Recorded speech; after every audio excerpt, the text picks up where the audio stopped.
When Nissan redesigned the Z sports car this year, the bar for replacing the 370Z dropped to just microns off the floor. The old Z has been on sale continuously since 2009, receiving only minor updates along the way. We're not going to say any new car with four wheels and sports car styling, but the 2023 Z's work was relatively straightforward. Thankfully, Nissan has exceeded most expectations with the new Z, delivering a sports coupe so stylish, so powerful and so affordable that it almost makes you forget the underlying platform is still the same as the 370Z of old. You probably won't detect the connection to yesterday's 370Z unless you peek at the new Z's curb weight and notice the car's unusually tall cowl.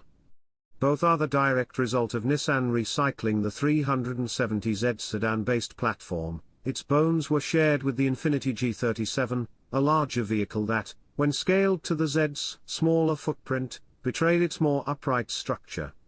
They can even trace their roots back to the 2 decades-old 350Z.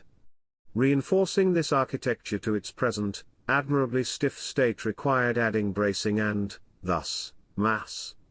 Our performance trim, stick shift 2023 Nissan Z weighs 3,519 pounds, about 100 pounds heavier than a 2017 370Z we tested years ago. Some of that extra cheddar comes from the new to Z, if not exactly all new, VR30 DDTT twin-turbo 3.0-litre V6 engine.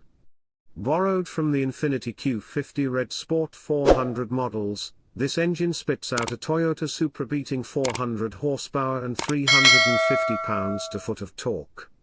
Those figures are well beyond the 370Z's 332 horsepower and 270 pounds-to-foot, generated by a tractor-like 3.7-litre naturally aspirated V6, and they eclipse the last generation 370Z Nismo variants 350 horsepower and 276 pounds-to-foot. However, contending with quite a bit more Z in the metal, the twin-turbo V6's impact on the 2023 Z's performance is muted. We managed to scoot the new model to 60 miles per hour in 4.9 seconds, a few tenths of a second quicker than non-Nismo previous generation 370S and on par with the 350-horse Nismo variants. Toyota's lighter, until now automatic transmission-only Supra is about a second quicker to 60 miles per hour. In practice, the VR30 DDTT engine pulls strongly, and with a refinement the old VQ engine could only dream of. The engine now spins without vibration and puts out pleasing guttural noises. By contrast, the previous Z's VQ engine behaved, sounded like, and felt like a truck engine.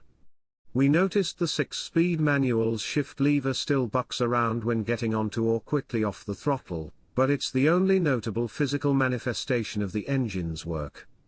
As before, there is no sport mode for the Z, only a satisfying physical button to the left of the steering wheel for defeating traction and stability control, and another alongside the shifter for the rev-matching S-mode function. The manual transmission, a 9-speed auto is optional at no cost, is generally satisfying to use with rev-match on or off, but the throws are longer than in a GR Supra manual, and the decently weighted, springy clutch pedal has a long stroke. Nissan is adamant we should not view the Z as a track car, which on the surface seems strange, because the Z is a 400 horsepower, rear-wheel drive sports car that, as tested here, comes with a performance trim option. That designation includes a new clutch-type locking rear differential, bigger Akebono front brakes, and lightweight 19-inch raise wheels. Why its maker would deem a car set up this way as unwelcome on a track, even for an amateur track day, would normally be a head-scratcher. But it makes sense in the way the Z drives. It's soft, comfortable, even. The body leans in corners, dives when you hit the brakes, and goes on playing when you goose the twin-turbo V6. We piloted the Z around a short, winding circuit at our testing venue, and found it entertaining for precisely, we think, the reasons Nissan feels it shouldn't